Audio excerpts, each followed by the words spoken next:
Derinox. Famille de médicaments décongestionnants par voie nasale. Dans quel cas le médicament Derinox est-il prescrit? Cette solution nasale contient un anti-inflammatoire de la famille des corticoïdes et un vasoconstricteur qui dégage le nez. Elle est utilisée dans le traitement de courte durée des inflammations et des congestions nasales, nez bouché, au cours des rhinites de l'adulte. Mode d'emploi et posologie du médicament. Les pulvérisations doivent être faites au cours d'une brève inspiration, la tête légèrement penchée en avant, en tenant le flacon verticalement. Posologie usuelle. Chez l'adulte et l'adolescent de plus de 15 ans, une pulvérisation dans chaque narine 3 à 6 fois par jour. La durée de traitement ne doit pas dépasser 3 à 5 jours.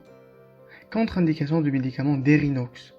Ce médicament ne doit pas être utilisé dans les cas suivants: antécédent d'accident vasculaire cérébral, hypertension non contrôlée par un traitement, insuffisance coronarienne grave, risque de glaucome à angle fermé, risque de blocage des urines, adénome de la prostate, antécédent de convulsions, herpès buccal ou ophtalmique, saignement de nez, en association avec un autre vasoconstricteur décongestionnant par voie orale ou nasale. Enfant de moins de 15 ans. Fertilité, grossesse et allaitement. Pour la grossesse, en raison de la présence d'un vasoconstricteur, ce médicament est déconseillé chez la femme enceinte. Pour l'allaitement, les données disponibles ne permettent pas de savoir si ce médicament passe dans le lait maternel. Son utilisation est déconseillée pendant l'allaitement. Les effets indésirables possibles du médicament Derinox: une irritation ou sécheresse nasale, saignement de nez, trouble du goût ou de l'odorat, candidose du nez ou du pharynx, nécessitant l'interruption du traitement.